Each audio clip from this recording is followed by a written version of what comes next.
Hello, everybody.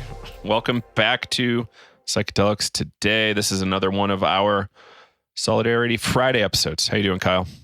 Good, Joe. How are you doing? Doing pretty good. Beautiful day here again in Colorado. Nice and sunny out here in New Jersey as well. Good. So we've got a bunch to talk about. I guess before we dig too far in, let's just say there's another round of Navigating Psychedelics open for clinicians and therapists. It starts in September. And check it out. You can learn more at psychedeliceducationcenter.com. You'll be hearing a lot more from us on that in the future. But yeah, that's just the start. So we've got a whole bunch of interesting stuff to discuss today. I guess first, we'll start a little light with a couple items and then move to the heavy. Sounds good. Ty, let's talk about the philosophy classes you and I have been in. Yeah. So you and I have been studying philosophy pretty heavily with Lenny Gibson now from Dream Shadow for a long time. I don't even know when we got started, but essentially we're kind of testing out what it's going to be like to train other people in this kind of philosophy that underlies our breathwork practice. Mm-hmm. How have you liked it so far?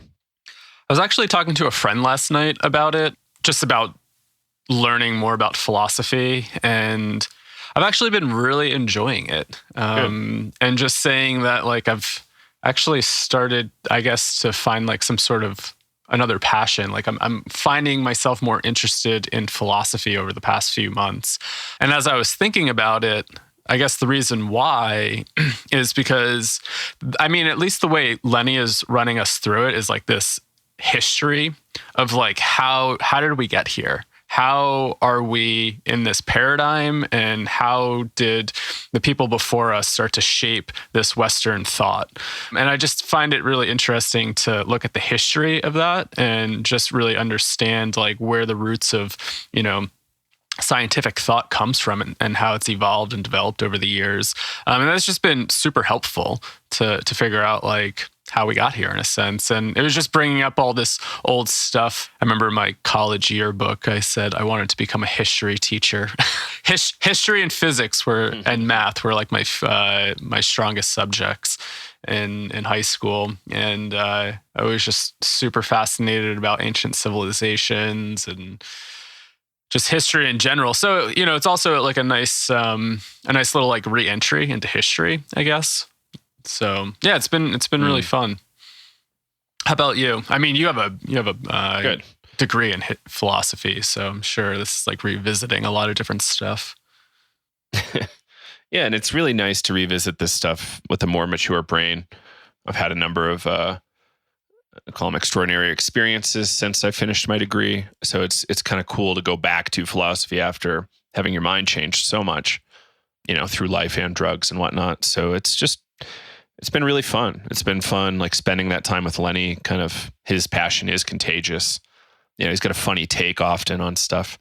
And, we're not just sitting there bored, right? We're laughing. We're having a good time talking about this stuff. And yeah, from Plato to Aristotle to now. Well, and we even studied the pre-Socratics too. So like, everything was born in a fish or something like way back. And then, it's pretty weird. I forget who that was, like Heraclitus probably, but it's just a really interesting thing to see develop over the course of hundreds of years, thousands of years. We just last week spoke about René Descartes, this split from like this old tradition of the scholasticism, which is like, Aristotle plus 1,500 years or 1,400 years. And then probably longer than that. And it's just, biblical stuff plus Aristotle. And that was what schools were for a long time. So like probably the fundamental elements or classical elements of earth, air, fire, water, spirit maybe. But I don't even know if Aristotle got there. But it's just been really fun. And how René Descartes kind of started doubting everything. And that was kind of like the foundation for a lot of philosophy beyond that. Like he kind of was responsible for this mind-body split that our modern world has inherited. So mind is different from body. There's no real connection. So like that's interesting to note. He's a beautiful writer, by the way. I really enjoyed that. I'm excited for the next round of people. We're going to start talking about Hobbes, Locke, Berkeley, and Hume in the next session. And Yeah, you and I have to get our act together so we can start teaching this stuff. It's going to be quite interesting. And it's fun taking it so seriously. I find it really helpful to wrestle with all this stuff. Yeah. And just thinking about like Descartes and how, this is like relevant where we're at, just like kind of science is like in this Newtonian Cartesian paradigm, right? Splitting mind and body and just thinking about consciousness in general. And just so being able to get a history and go back, and we're going through the meditations of Descartes and him just kind of talking about doubting his senses and, well, how can I be deceived? And, I have to think to even be deceived. And so just really kind of going in and really learning on like how this person was like shaping their thoughts and belief systems. It sounded like he was going through some sort of extraordinary experience. What was he? Kind of like locked himself in a stove or something like that, and just started having all these thoughts about like, who am I? How do I know I exist? And something that comes up, I think, even in the books that we were reading, and also this philosophy podcast, just really kind of highlighting Descartes just loved to sleep till noon. And just like so funny. Just showing, hey, you could be really successful sleeping through till noon, probably daydreaming and just thinking a lot. He's really influenced Western thought in so many different ways. And like as soon as he stopped sleeping until noon, he died. Yeah. Like a year later. It's ridiculous. So yeah, and the interpretation of things from like different translations, like the oven thing, like that philosophy podcast, Pan-Sci podcast or something, they kind of said the translation isn't super consistent across versions. And it could have been a heated room, like a room with an oven in it. But he just, like, I guess the word they used is just French for oven. So we don't really know. So it's really cool. And that's where the most famous line in philosophy comes from, the cogito ergo sum, I think, therefore I am. And it's, I'm very grateful to be studying this stuff. I know this is like a real gift that, we're getting from the Gibsons and Lenny in particular, and just really happy we're on the receiving end of it. And it's, people might go, why is this relevant to psychedelics? It's like, well, your mind is made up. Really, you're inheriting everything from the past. Like your culture inherits so much from the past, just about everything from the past. And so you're pulling in these ideas from these great thinkers of the past. And this is the foundation of what makes our minds work. Fortunately and unfortunately, like it's a lot of gifts. Yeah. But it's also, there's some curses here too. So like what's wrong? What's right? What does science tell us? How do we update our models consistently? Yeah. And that's kind of what I think the Whiteheadian model is. It's like, how do we update philosophy with the science? Every time we have new findings, how do we update it? And it's not really a consistent model. It's a model that's in process.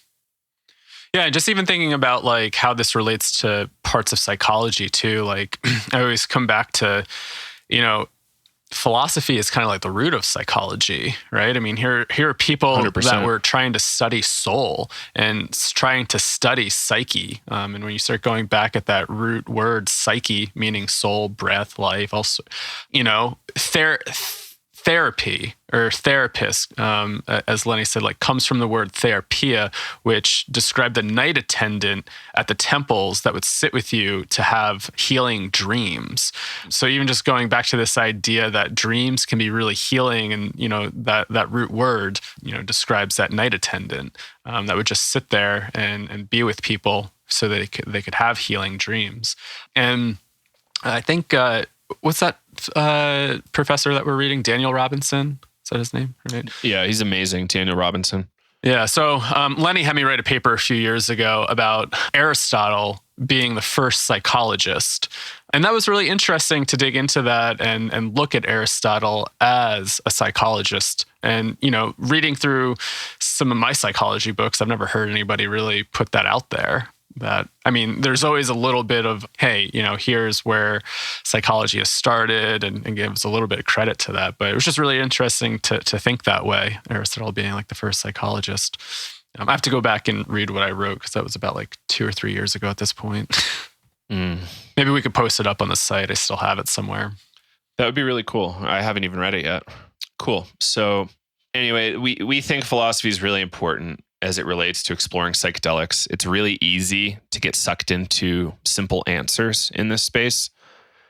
And there's no simple answers, I think. Like maybe there are for you, but I don't necessarily agree with those. You know, Osho had some simple answers. So did Jim Jones and Charles Manson. But so doesn't the Church of Rome and plenty of other organizations. Stuff is far more complicated than we really want to accept. What was McKenna's line? Reality is stranger than we can suppose. I think that's pretty accurate. Something that came up yesterday, actually, when we were doing this call with Lenny, was talking about how modern science has moved away from final cause and science. And he made this point that science really started looking at the how versus the why. Like, why is something? Why does it do this thing versus looking at the mechanical, how does it operate?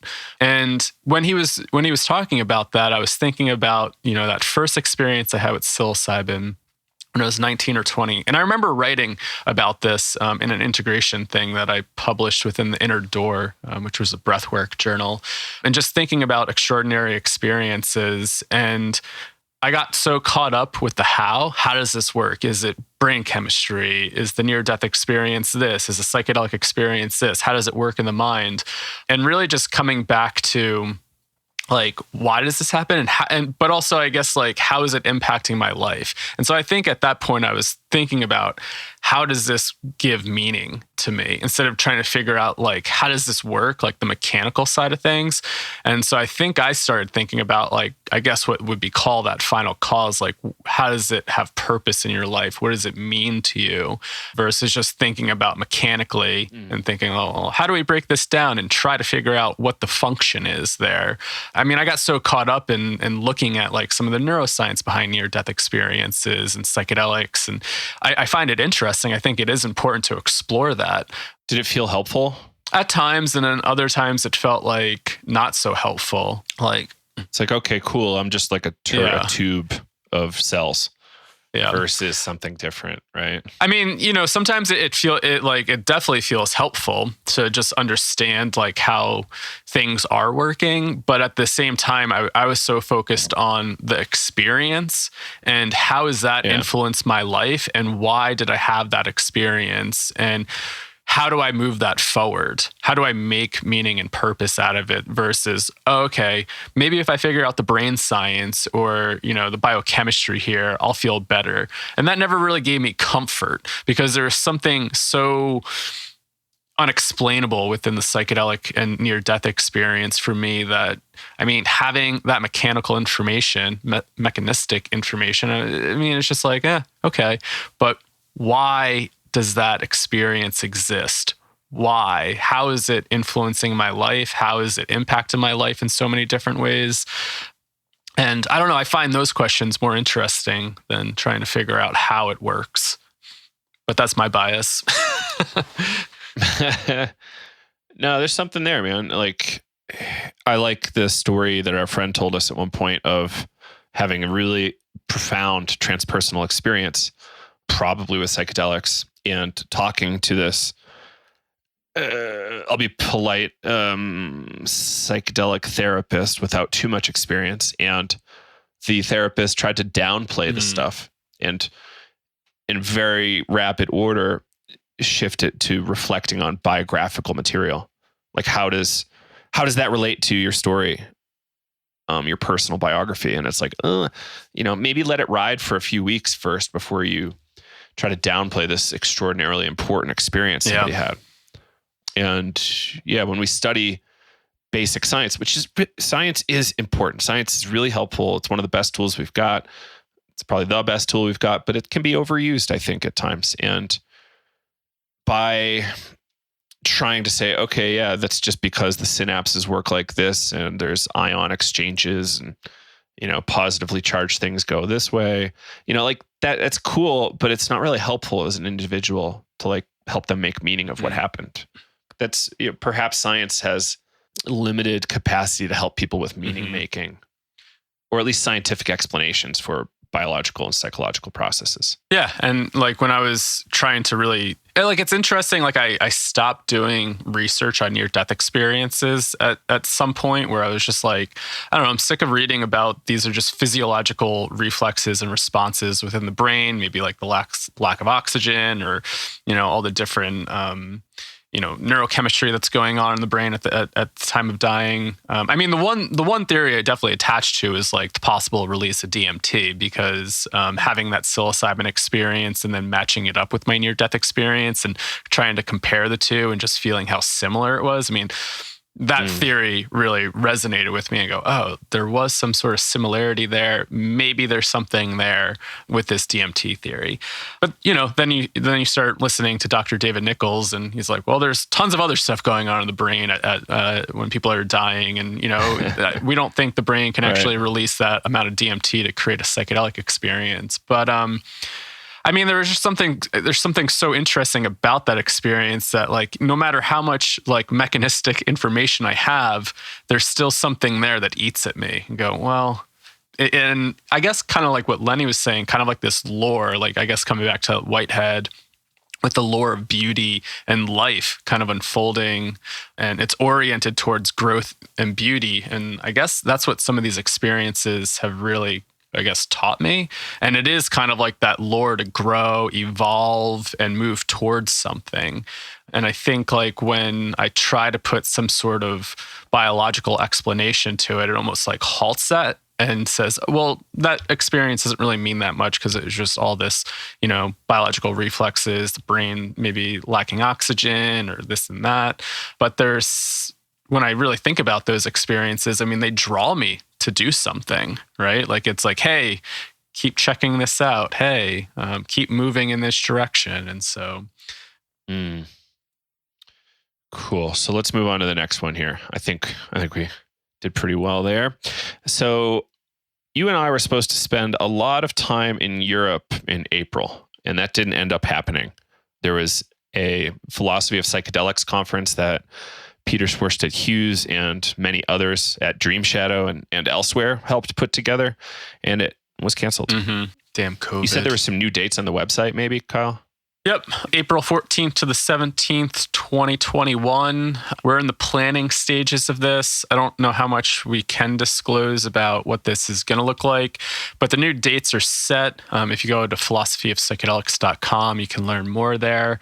But with everything with COVID, we're not too sure if it's going to be in person, if it's going to be a mix of hybrid and in person. Is it just going to be online? So, I mean, these are some of the things that we're still thinking about right now. And I think we still have some time to figure that out, being that it's in April of next year. But yeah, the conference is rescheduled for next year. I'm excited for it. It should be really awesome. And I know that the organization is also working to put out a publication of papers and whatnot. So I'm really excited about that as well. Yeah, it's super cool. I'm very excited about, the idea of being, I guess, somewhat in the middle of this kind of philosophy and psychedelics thing. I never really personally wanted to, clearly, my lack of credentials speaks volumes about this, but I never really wanted to get a PhD or a master's unless I was super rich and it was okay to take time away from work. I'm really into the outdoors and doing fun stuff. So academia just would restrict me to the point where I didn't want to do it. But now I have this really great avenue in, and I feel like we're helping quite a bit, and people seem to like it. So I'm just happy that we have any sort of relationship with it at all. So yeah.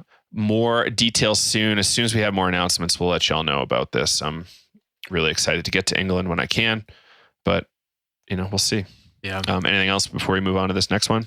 No, just say if you want to stay updated, just check out philosophyofpsychedelics.com. And I think they have a Facebook page. So just stay updated that way, and sign up for their newsletter if they have one on the site, so you can figure out what's going on there. And yeah, of course, we'll keep you updated as things progress too. Great. So you told me about this video where the CEO of Mindmed, RJ or JR, was talking about DMT in a medical setting. Can you kind of fill us in on what was covered there? Yeah, so it sounds like Mindmed is starting to explore phase 1 research with DMT. And I think part of the reason the way RJ was JR, dyslexia, just mixing those two letters up. Sorry, JR, if you're listening. Just talking about how, like, to be able to get that clinical trials going, collect some safety data to then be able to move into phase 2 and 3, but just thinking about potential psychedelic medicines for clinical use. Some of his critique about DMT, I mean, yeah, I guess most people think of DMT either in the smoked form or in ayahuasca, and just that ayahuasca may not be so conducive in clinical settings with the purging and, the time length. And so I think they're really just trying to explore a potential clinical application of dimethyltryptamine within a short period in a clinical setting, possibly, in a therapist's office or wherever that's happening. So, yeah, I mean, I guess stay tuned. They didn't really have much. They were just saying that they're collaborating with the University Hospital of Basel, and yeah, they're just they're starting to ramp this up, and it looks like they're looking at intravenous dosing regimens of DMT, which would be really interesting. It seems like it could be the way Daniel McQueen talks about it with IV infusion pumps. I think that's the Andrew Gallimore McQueen model. I think there's somebody else, Strassman maybe was involved in that. So perhaps that can be used medically. I tend to think it is possible to use that medically that way. Mm-hmm. But time will tell, right? So I'm happy to hear that it's going that way. Mm-hmm. And, at one point I'm like a little hesitant and get a little nervous about all these drugs coming into pharma, but I'm also kind of okay with it because it says, okay, look, you were right. These things can be used helpfully for lots of different indications. I guess, like, how upset should we really be? Yeah, I guess like my concern would just be like trying to take a slow approach with it, especially with like IV DMT. I remember when Dr. Rick Strassman did the DMT spirit molecule release. I saw the video when it was released up at COSM back in, I think it was 2010. And it was just really interesting to hear him talk about his early experiments and just saying how doing that research kind of terrified him. And I remember him saying, this is the first time I've talked about this stuff publicly in like 15 years, just because some of it just freaked me out, of people coming back and reporting entity contact and just the extremely absurd experiences and transpersonal experiences that people were experiencing. So yeah, what does that look like to be able to inject somebody with DMT in a clinical space and trying to, I guess, move it along quickly? Do we have, and I always come back, I mean, do we have the container and framework to help people integrate these experiences when all of a sudden your life is melting away and you might have some sort of entity contact and talking to aliens? I mean, it sounded like, Dr. Strassman was a little like shooken up from that stuff. At least I remember when he was presenting at COSM, I remember him saying that. And I was really surprised to hear that from him, thinking like, oh, that really like freaked him out a little bit, hearing some of these reports. I mean, maybe he wasn't ready for it, right? I mean, I think he was the first to do that, DMT research, especially IV. I mean, maybe you had some reports from smoke DMT from the 60s up until the 90s. But I mean, if you haven't had that much exposure and there's not that much data on it, I could see being one of the early pioneers in that to be possibly a little freaked out. Maybe we're at a better position now where we understand that this is part of the experience. But I mean, yeah, just do we have a framework to help people integrate some of that stuff if it's going to scale and go on a larger level, right? Yeah, it's a big deal. And that's one of your regular points is like do we know enough to be doing this? Like what I'm reading is that there could be, unknown neurological, biological stuff going on that could really be a problem. But also, I tend to think that's not true, but just we don't know that for sure yet.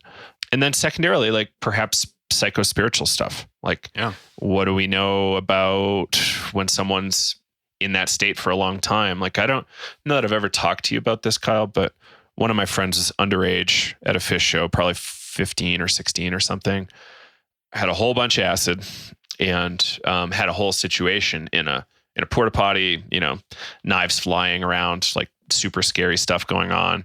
And the fear perhaps opened him up to a really weird set of experiences. And I had some really weird experiences with him that looked like he had entities attached to him that were projecting out. And I had real 3D experiences with them, like in my personal experiences with no drugs whatsoever. And same with his wife and other friends.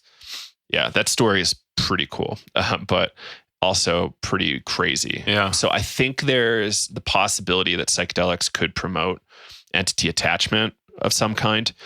First off, we have to assume the entities might be real or have some sort of ontological validity or some sort of real ontological status. And then that they interact with us and can like that. Well, the voodoo religions look at it that way sometimes, but it's typically a temporary attachment.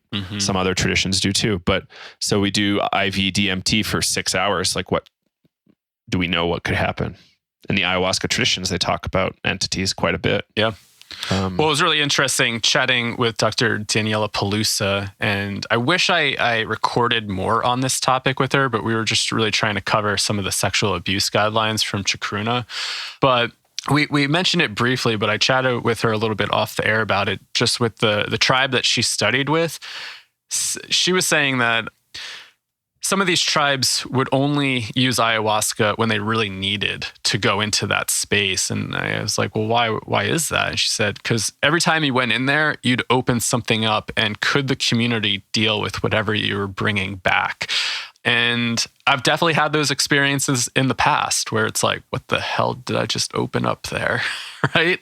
And again, I mean, this comes back to our cosmology, I guess. And if people are starting to have these experiences and science is just looking at it as some sort of drug interaction and going, well, that's not real, right? But people are starting to have a lot of these experiences, and maybe we're kind of projecting like, oh, maybe that's just some trauma. And then we're trying to box it into some sort of psychological framework.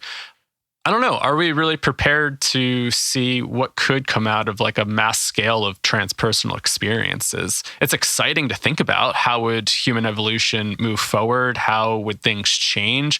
Would things change drastically? Would we make some really big, the changes that we're looking for in the world, right? But then on the other side, it's like, how could it possibly amplify and even become a little bit more chaotic at times? I don't know. Really important questions. So, yeah, like, do we have enough spiritual literacy?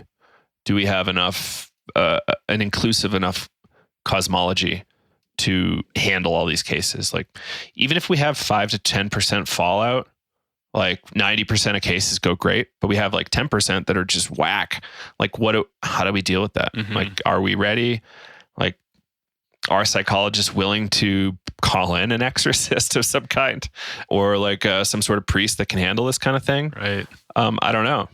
I hope maybe, but it's hard saying. Right. I mean, would we have to backtrack a little bit on our, like, I guess, philosophical framework and these cosmologies? Will we go back to a little bit more of animistic thinking? Like, oh, I had this like entity encounter and now it is kind of around, and like, how do you go about your life with that? And I'm just thinking, if this goes at scale and these substances are widely acceptable at some point more on a clinical level, I mean, this stuff is happening already, right? I mean, how many people are smoking DMT and already doing this stuff, and maybe it's already not But, I think people do struggle with some of this stuff, and people might be holding it in and they don't know how to talk about it. But what happens when it starts to become a little bit more mainstream, and the field of psychiatry and psychology is starting to utilize these tools, and also maybe not growing and evolving with these experiences? I don't know. It's going to be interesting to see how everything unfolds. Right. So I think maybe our suggestion overall is like, let's go as slowly as is rational. Like, it's exciting. We could heal gazillions of people, but are we ready? Like, perhaps MDMA is the right choice because it seems less transpersonal at times. Like, there's less fear, less scary stuff, and perhaps less things will happen. But like, I tend to hear less spooky stories about MDMA therapy sessions than tryptamines, lysergamines, all that. So who knows? Let's, hold on for it and perhaps learn. Like, I've been reading the Ralph Metzner books recently, and he had lots on this. His book, Overtones and Undercurrents, talks about it a lot. There's simple techniques you can learn, not very technical, that could help you ride these things out, but it's not really in the IFS training manual or the MAPS training manual. Right. Like, I tend to think shareholders might be a little creeped out if publicly traded companies are talking about spirits and entities. Like, are we ready for that? I don't know. Will they ever? Entities have been a big part of psychedelia for a long time. So think about it, guys. You're there. You're in the boardroom. Yeah. Think about how you want to approach this. Deal with this. Yeah, and I guess just to even, say like where I'm coming from when I keep bringing this topic up is that not even necessarily psychedelic related, but just coming back to my near-death experience and being open to like some new way of seeing and being in touch with something else out there, and then coming back to a more mainstream way of thinking and just struggling with that. And so, it doesn't even have to be necessarily psychedelics, but I mean, if it was more, not everybody's having near-death experiences every day. And I'm sure there's a big population that are, but not just like being able to go take a psychedelic and maybe have that more extreme type of experience. And yeah, could we focus on stuff like MDMA or, even psilocybin gets super weird, but yeah, I wonder too, like IV DMT or like 5-MeO. And I get it from like the clinical perspective of like, how do we make this short, intense, 15 to 20 minutes? We can be wrapped up in an hour and then we're good to go. But also sitting with like, yes, it's very short acting, but the intensity is probably much more intense than, say, like ayahuasca. And to some extent, maybe just like the power and vision and being blasted out of your body is more intense than the longer ride of ayahuasca. And it's all dose dependent, right? It's hard to really have a clear answer here. Dr. Ben Sussid made a comment. Do you remember what this was when we recorded with him a few years ago? Because he's had most of the drugs IV in research. And didn't he say like IV psilocybin was more intense than IV DMT? I think I remember him saying that, yeah. Yeah. I found that really interesting. Yeah. Yeah, what does that mean? Like that the plant-based, well, like they're all from plants too, but yeah, what does that mean that mushrooms are weirder than the vine? I don't know. Things to think about. So again, happy that corporations are here. Also a little hesitant to really say, yeah, cool. Because I just don't know how excited they're going to be about this transpersonal material. I've not seen very much engagement in transpersonal material in any of the corporate literature that I've seen. No. I haven't really, and I don't know. I always come back to how are we going to be dealing with some of this stuff if we don't update our psychology and framework. It's great to just box everything into trauma, but yeah, trauma is a big category. Yeah. From possibly stuff from birth to your gestation to stuff outside the scope of that. So, strap in and get ready, everybody. And, Mindmed, Neon Mind, if you guys want to hire us, we'll happily train you on transpersonal stuff, and feel free. There's plenty of PhDs out there in transpersonal psychology that'll gladly help you as well. Mm-hmm. So Neon Mind, another organization, patented the therapeutic use of DMT recently. I don't know if they patented it or filed a patent. Do you know offhand? Looks like they filed a provisional patent application. Super generic statement. Yeah. Like, what does that really mean? That was my kind of first reaction. Yeah, it covers the administration of DMT to treat compulsive eating disorder and other illnesses, is what this says here. Okay, well, it's not terrible. I prefer it to be a little more specific and other. That's the only issue I see. Like, let's list, specific indications, because there's going to be other people trying to file patents on these drugs. And just because you said and other indications, like that might not be enough. But anyway, it's exciting to see multiple DMT articles in 1 week. Yeah, I think that might be the long and short of it. Well, yeah, I guess on the topic of business, I came across an article earlier that came out today. Psychedelic drug markets projected to reach $6.85 billion by 2027. So, the corporations are here. They're looking at this and they're possibly seeing, with new drug development, lots of money coming into this space. Mm-hmm. So the article, highlighted Johnson & Johnson with Spravato, Mindmed, and a few others, all working on, patents and different applications here with psychedelics. And so for folks that don't follow us too often, like, we're not 100% opposed to this whole thing of money in psychedelics. It's just some of the players are a little iffy. Like, I don't know if I talked to you about this one, but one of the major players is close with somebody who is really intricately linked to the Rwandan genocides that were happening in the 90s. I won't name them here, but one of the major CEOs playing in the field was tied in with this guy. Potentially was responsible for assassinating the president of Rwanda at the time. Now he's like a big player at the United Nations, which the United Nations pulls in some funny figures sometimes, but perhaps that's just what their game. I don't know. Anyway, there's funny people involved. There's weird agendas at times, but I hope that doctors who care will have drugs at their disposal to prescribe to help people. I think that's the long and short of this whole agenda. It's like, can doctors prescribe this stuff legally? Will insurance companies cover it? Maybe, hopefully. Like, if they're long-term thinkers, yes.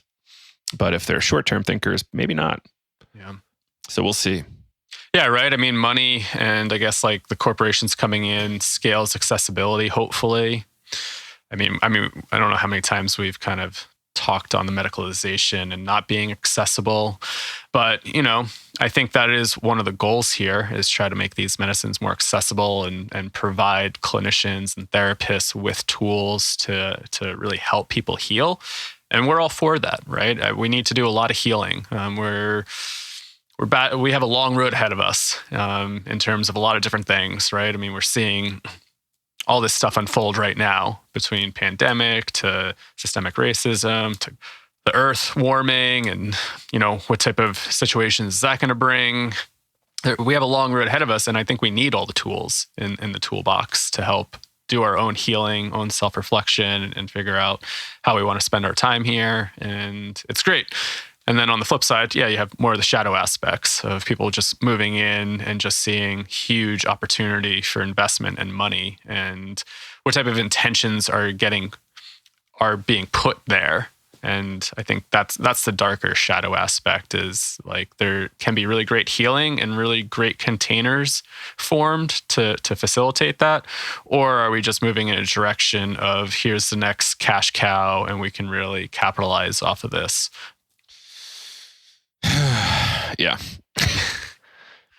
So a transition, I think this transitions nicely. Well, maybe not, but the Drug Policy Alliance put out a tweet. It's pretty good.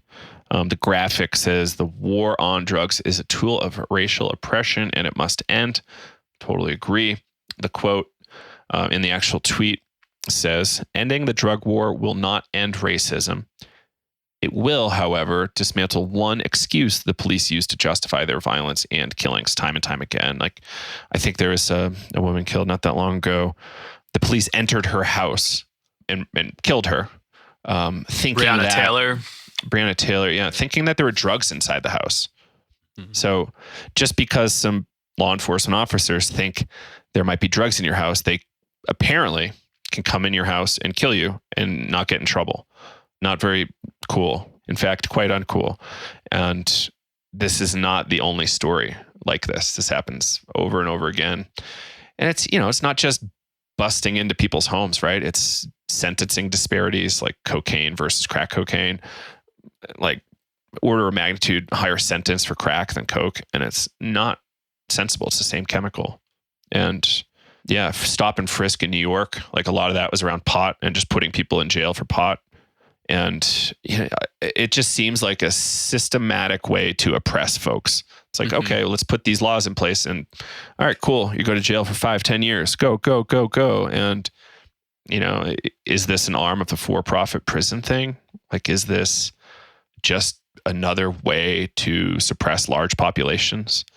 I tend to think there's a subconscious thing going on with a lot of these lawmakers. Because, drugs are bad, right? Of course, Nixon told us they were bad, even though he's lying. And Reagan's did the same deal. Because drugs are bad, people who use drugs need to go to jail. And it just doesn't make sense to me. Like, jail for long periods of time just breaks up families, impacts your financial situation for long periods of time. And it's just a really nasty, horrible thing. So I'm thankful Drug Policy Alliance put this out. And you posted a quote the other day on Facebook about, was it Nixon or? It was one of his aides. Right. Like targeting drug users. Like, we can't necessarily arrest the hippies for having these thoughts, but they use like marijuana and psychedelics, so we can arrest them. We can't necessarily arrest African Americans, but it's not a crime to be black, but we can make it a crime to have drugs. Yeah. And yes, we're lying about it, but this is a way that we can break up hippies and black folks. And, Robert Forte got involved a little bit, and he's like, Nixon was a puppet of the CIA and like this population manipulation organization. And, the CIA did some pretty gnarly stuff with drugs. The CIA has a lot more influence than we might want to think. Even though we think they work for the president, I think it's not necessarily true. They probably have their own agendas. I don't 100% agree with Robert Forte on what he thinks they are, but I do think that people in those organizations, like the CIA and NSA, are the only ones that we just know offhand. There's a whole bunch of other ones. Probably, yeah. Right. There's a document I posted a while back showing like 30 government organizations that are part of the intelligence apparatus that we don't even know about. And they're out there. It's not just DARPA, NSA, CIA. There's a bunch. Like Navy intelligence is a big organization. So there's this like large intelligence apparatus, and like hopefully it's there to secure the United States, but I don't necessarily always think that's what's happening. I wish it was, but I have my doubts. And so Robert Forte suspects that this apparatus is influencing Nixon to make these moves. Maybe it's true, maybe it's not true, but clearly MK Ultra happened like a little bit before this, and probably at the same time as this. So maybe, I don't know. Hamilton had a interesting thing about on his peyote episode, and I'm not too sure how true this is, and I don't know, maybe I need to do more research, but he presented the idea that some of the peyote ceremonies really formed in the way that they have because they had to go underground because, the government couldn't necessarily, I guess, like oppress Native Americans even more. So they went after the drug, their sacrament that they used. And peyote use looked much different before they started to, impede on their rights to use that. And then they had to go in the underground a little bit and create that ceremony. And so, yeah, just another example of how, these systems are using the drug for more oppression of people. I tend to think there's a lot of truth there. Like the Native American ceremony did not look like it looks today in NAC. It was very different. You can read Mike J's Mescaline to learn more about that. There's probably plenty of other books you can learn more about that in. Yeah. And it's part of the systematic oppression. Like if I remember years ago in my undergrad, like I always was fascinated by Native American stuff. So I was scooping up some books at college, going, okay, what can I learn here? It was like this dude who was really high up in this organization called it's called AIM, like American Indian Movement or something like that. So he was kind of like a liberator, kind of civil rights guy for Native Americans. He pulls up to a stoplight in his car, 2 cops right next to him. They just start unloading guns on him. Jeez. No questions asked. Like, oh, that's him. Let's start shooting at him. They didn't kill him, I don't think, but his whole life was like that because he was fighting for civil rights. So like there's consistently racist folks with racist ideologies trying to stop folks fighting for rights. Mm-hmm. I was listening to, I forget his last name, but Che from SNL. He's so funny. He's one of my favorite comedians. He does a daily update or whatever. And he was doing stand up talking about, we're not fighting for equal rights. We're fighting for civil rights. Right. We're not saying much here. Black lives matter. Like, okay, you want to fight that by saying all lives matter. Like, are you saying that black lives do not matter? And we're not saying they're equal. We're saying they matter. And it's like, just the language is they set the bar so low with language and people respond so nastily to that. It's like, what is going on here? So I think there's just this deep undercurrent of racism that just doesn't seem right. We'll talk to you about this at some point, but my girlfriend was doing study abroad in England at one point and took an American history course in London and was essentially teaching kids that racism is very real in America. In London. They didn't really believe that it was alive and well to the degree it is in the States, but it is very alive and well. The Klan still exists. Like, did you see the movie The Black Klansman? I don't think so.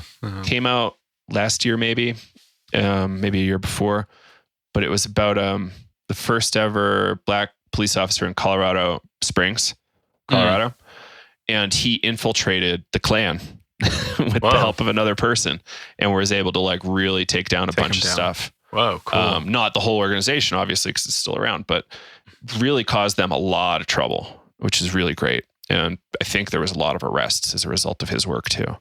So it's just a great movie. There's a lot of great films out there like this. On Netflix? Or I don't know where that is. I watched it I probably got it from Redbox or something. But yeah, there's a ton of great films to show how horrifying people were and are still to this day. Yeah.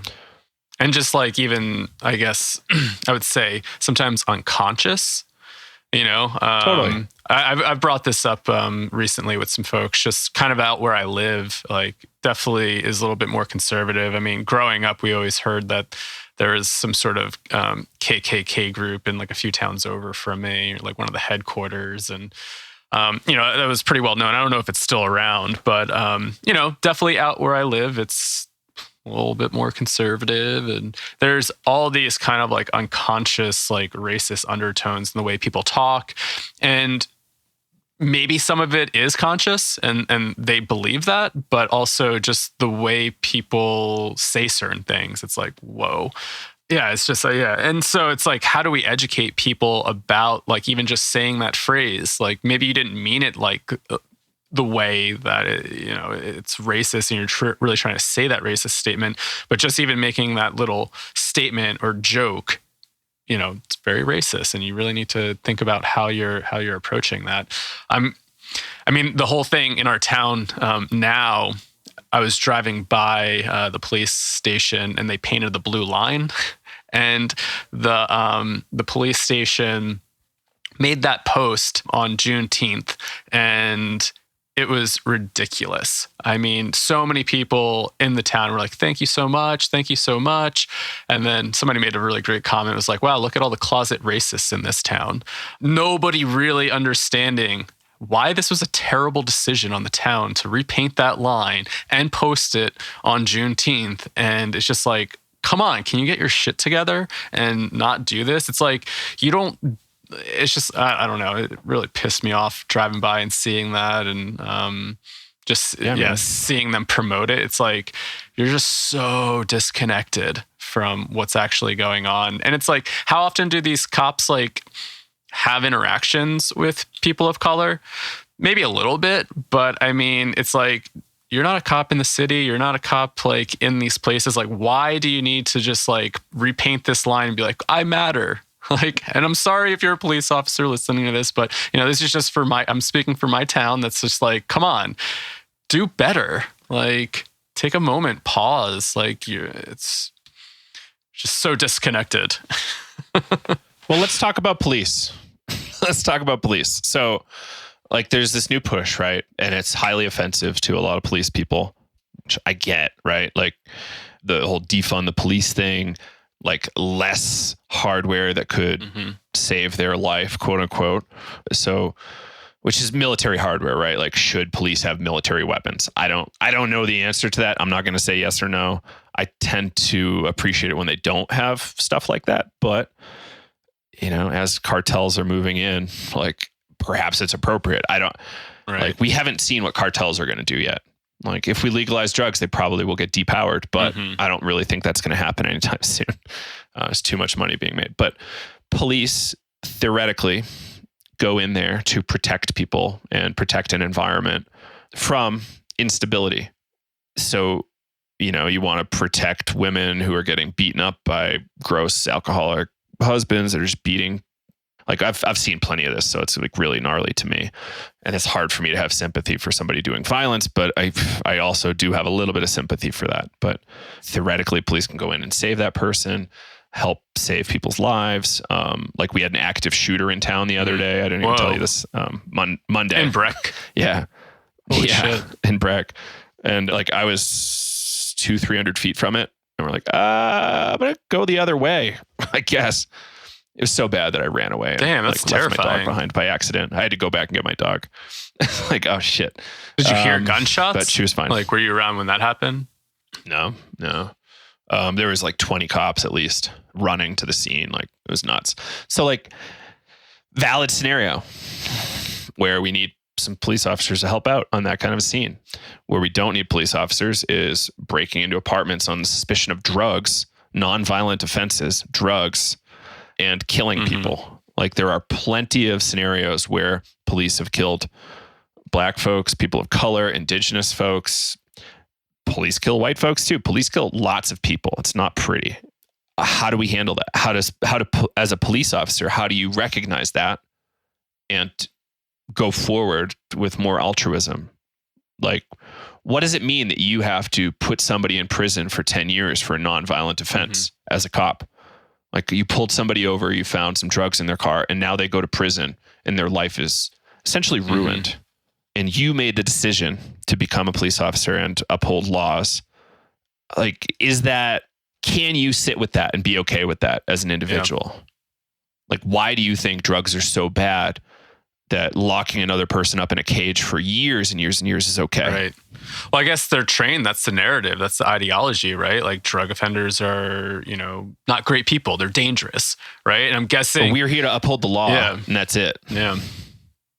But yeah, dangerous. Like, right. Yeah, because they have meth or fentanyl, they are the most dangerous people out there. It's like, well, what about the rapists and murderers? Yeah. Like, what about, you know, drunk drivers that could kill 20 kids in one night if they made the wrong choice? Or, like, why are you spending time on drug offenses when there's rapists out there? There's tons of untested rape kits at all of these police departments across the country because of lack of funds, lack of incentive. It's a really great book called Bozeman. I think it was by Jared Diamond. It was all about rape culture in Bozeman. Man, I need to look it up. Have you done any looking into this of like just the lack of interest of police departments generally to pursue sexual assault charges? I haven't looked into it, but I mean, my mom worked at a women's shelter most of her adult career. So, I mean, I would hear all this stuff growing up and just her frustration with, you know, the collaboration and just how, things go uninvestigated. There's not that much help for women at times. So, you know, I would definitely just hear it because this is like the field that my mom worked in for many years. And so So I personally know somebody who was assaulted in Boulder, and the police did not give a shit. She tried multiple times to have the police do anything, and they just essentially refused. So the book is John Krakauer. Title of the book is Missoula. Apparently Missoula has one of the highest, if not the highest, rape rates in the country. And it's a big college town. Subtitle, Rape and the Justice System in a College Town. And so just to like illustrate the point, like this is a very similar thing to the race stuff that's going on. So downplaying it. So the title of this article I found is MSU, Montana State University, hopes that the Krakauer book on University of Montana rapes won't hurt the Bozeman campus. It's like, well, okay, you care about the campus, but you don't care about the rapes. Like that's the subtext when I read the title. It's like, okay, so even the newspaper is kind of perpetuating this narrative. And this is from 2015, so even 5 years ago. This kind of narrative is... Yeah, that stuff's tough too. Like even when I was working at the college and people would report, some sort of sexual abuse, most of the time it never got reported. The person didn't want to report it, or there was like lack of resources. People were then afraid to then be on campus if they report it. I mean, there are so many things. And sitting with that was really hard for me. I'm like, what? So what are these systems in place that are there to theoretically protect us, but really protect the rich, the people whose family reputation can't get ruined because there's millions on the line. So therefore, oh, you're cool. Yeah, go for it. Attaboy. Like I remember seeing like this one kind of fraternity guy at a college get arrested for multiple rapes. And at the same time, like a black guy got arrested for multiple rapes or one rape, maybe allegations. The white guy got off. Like he comes from a good family. Good luck. Here you go. And the other guy went to jail for a long time. And it's like, well, it's not just about drugs. It's not just about rape. It's about like racial bias and bias everywhere, even against women. It's like absurd. And nothing's really changed. And it's not necessarily the police officer's fault. It's the organizations they're a part of. And yeah, like the flow between all of these different organizations and systems, like the judicial system, the DA, like everybody wants arrests. They want convictions. And it's like, why? So you can get reelected? Yeah. Like I want to be tough on drugs and put a shitload of people in jail so I can be seen as tough on drugs and get elected again. It's like Biden did that a lot. Like I'm still voting for Biden, everybody, don't worry. But I'm not happy about his stance on drug war not at all. Stuff. Rave Act and all that. For-profit prisons, mandatory minimums. Like how horrific is mandatory minimum sentencing? It's like, oh, sorry. Like I know it's just a small amount of drugs, but sorry, 5 years. Like you fucking kidding me? So, we have to talk about this stuff. And I hope we're doing okay around this, everybody. We're going to have more folks with more to say on this topics. Join us on these Friday episodes in the future, but I hope we're doing okay with critiques. Critiques need to be made. It's hard too. Like I've thought about this even in some of my work where say within the mental health field, where there's times where like I feel like specifically when I was working at one place and I felt like the client was my priority and really advocating for client rights for things. And then being told by, another organization that no, that can't happen. And it's like, I think there's so many good people that get involved in, either social work, becoming a police officer, getting involved in these certain situations and these positions. And then the system just really fucks everything over. And how do you stand up for what you believe even within these systems when sometimes it could possibly sacrifice your job and just coming back to integrity? I mean, there were a lot of things that were happening during this time, and I just felt like I couldn't work there anymore, and I had to step away from it. And, that's a hard decision to make. But So even like you talking about like police officers arresting drug offenders, like somebody gets pulled over and they see, they have a little bit of marijuana on them in a state where it's still illegal, do you go, wow, you know what? I really don't believe in the system. I know I'm supposed to like uphold the law, but I think there's a fundamental flaw here. And do I really want to ruin somebody's life for this potentially?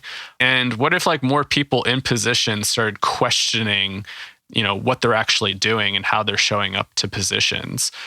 That's really hard to do, right? Because it's like your paycheck and your livelihood over what could be morally right. And I don't know. I think how do people within these systems stand up for what could be quote unquote like morally right versus just going with the system that's saying this is what you need to do and saying actually goes against what I believe in. I'm not going to do that. So it's two things. First, Mitch Gomez a few times in the past has said things like, it's essentially if you're a moral person and a police officer, if you're not going to kind of skirt the law and let these people go based on your ethics, like it's your ethical, moral responsibility to quit your job. Like if you're being asked to do highly unethical things, which you are, like if you're enforcing the drug war, you are being asked to do unethical things, and it's your responsibility to quit and not participate anymore. Secondly, like a good cop, like there are theoretically good police officers out there. I've met a few. Me too. Yeah. I've probably got like 5 police officers I like that I know. I'd love to know more. I do want to start working with police. Honestly, I want to start educating them, but it's kind of a bridge to tackle, a thing to tackle in a little bit. Not right now. So if you're a good cop and you see ethics violations by your colleagues and you out them, you are then blackballed. Like you are no longer allowed to be on the same level as everybody else. Like you're not a brother with them. Like you're not in the fraternity. And it's kind of a big deal. Like, what does it mean if you don't have their back, therefore they don't have yours. So you're out there alone. So there's these weird incentives built in to the culture that doesn't really allow for whistleblowing to the degree you would like. Like I bet even police chiefs don't like it when their workers rat out the others. And again, the incentives are all about arrests. Yeah. Well, let's even translate this to like what happens in the underground and psychedelic community, right? Yeah. Like don't report this. We're doing really good research and we can't fuck this up. Or, something's happening, but it's like, oh, how do we report this? Do we do this? And so I don't know. I think this people confront this in all fields. And how do you do that, right? It's like, oh, all right, like you went against us in our mission here. Yeah. So we're in this quagmire, a really strange cultural situation. And like, I don't see a nice, neat way out. I think we just need to keep standing up for what is right, what are our rights. Like even as far as digital freedom, like the government has no right to your personal data without a search warrant signed by a judge. But they want warrantless wiretapping. They've wanted it for a long time. It started in 2001, quite a bit with 9/11. And they don't really want to let go of that. What was it? Zoom essentially said, we're going to collaborate with the FBI all day long. Yeah. For free users, you're no longer going to get the encryption you thought you had. With paid accounts, we have it. But I feel awkward about giving money to an organization that's just trying to help the federal government shut down protests. I've thought about that too. I'm like, shit, we should really change platforms at times. Right. And it's a tough thing because we got so much momentum with it. So it's like a lot more work on us. So we're looking at it. We're probably going to change it. It's just, we've got to, think carefully. But really, what does that do? Right. It's like, it's not very much money. The other platforms are probably equally as crooked. But that's just my cynicism, right? It's like, all right, well, I guess we should switch, but how or why or, but we'll look at it, see what we can do. The last thing we had here was this gentleman, Elijah, who was murdered by the Aurora, Colorado Police Department. Is murder the right word? At times it seems like it. I think so. I mean, they put him in a chokehold, right? And injected him with ketamine. So I would say so. It seems fair. Right? I mean. So let me read this quote from Elijah McClain. He's 23 years old. Here he says, I can't breathe. I have my ID right here. My name is Elijah McClain. That's my house. I was just going home. I'm an introvert. I'm just different. That's all. I'm so sorry. I have no gun. I don't do that stuff. I don't do any fighting. Why are you attacking me? I don't even kill flies. I don't eat meat. But I don't judge people. I don't judge people who do eat meat. Forgive me. All I was trying to do was become better. I will do it. I will do anything. Sacrifice my identity. I'll do it. You are all phenomenal. You are beautiful and I love you. Try to forgive me. I'm a mood Gemini. I'm sorry. I'm so sorry. Ow, that really hurt. You are all very strong. Teamwork makes the dream work. Crying. Oh, I'm sorry. I was trying to do that. I just can't breathe correctly. So yeah, they injected him with ketamine. They had him in a chokehold, a cartoid hold. So pretty much a chokehold, like wrapping your arm around the neck, like an arm bar in front of the neck. And he died. 140-pound person, not physically threatening really. And the police just went at him. He died after a coma for a few days. So there's a lot here, right? Like, first off, was the police force appropriate for whatever resistance he put up? Way beyond, I think. And we've seen plenty of videos of police using inappropriate levels of force, like shooting people in the back and whatnot. So yeah, was it appropriate? What was he doing? Like I can't even see something that people why people would have done that. And then why did he get injected with ketamine? Like, is that a thing that police do now? Like, I didn't even know police carried ketamine, like you were saying. I don't know if it was the police or some other first responders. Right. But it sounded like he got a pretty hefty dose, 750 milligrams, 2 dose injections of ketamine. That's a lot. So that's 1.5 grams IV or IM. It was paramedics injected him with it. Paramedics, okay, yeah. And they said, I guess it's not approved as a sedation for like that type, but also I guess they have used it for like delirium. I'm sorry, I was trying to read this article and I've lost it already because I was looking at other things. And this is a long time ago, right? Like I think this might have been like last year that this happened. Like he went into a coma and then died 6 days after his encounter with the cops. Actually, I'm not too sure if I trust this news source. They have this person's last name wrong. So maybe that's the dose. Maybe it's not. I guess if they can't even get the last name right, then I'm not going to really trust some of the information there. Right. Yeah. So like we were saying with the rape stuff earlier, there's just so many cases that haven't been investigated appropriately. And those responsible haven't been held accountable. Like they haven't been fired. They haven't been put in jail. Like, George Floyd, like I think only the one main police officer was put in jail. Like the other guys got off, which is pretty terrifying because they're quite complicit in murder. Yeah, you're watching somebody do that, and why aren't you stepping in saying, yo, you're killing this guy. You can't breathe, right? Instead of just sitting there and be like, well, this is just what they're doing. Yeah, right. It's insane. It's unconscionable. It's terrifying. Like, okay, this is what my tax dollars do. Like, are you kidding me? And like, how do we as citizens and taxpayers deal with this? It's through protest. It's through speaking up. It's like, this is not at all what I want our public employees doing. Like, I don't think anybody, any sensible person doesn't really want their police department doing this. Yeah. And I thought I saw some stuff outside of this article about ketamine being used in, like, especially during the protests. I thought I saw some articles beforehand. So that's like really interesting, like to use ketamine in that way as a sedative to be able to knock people out.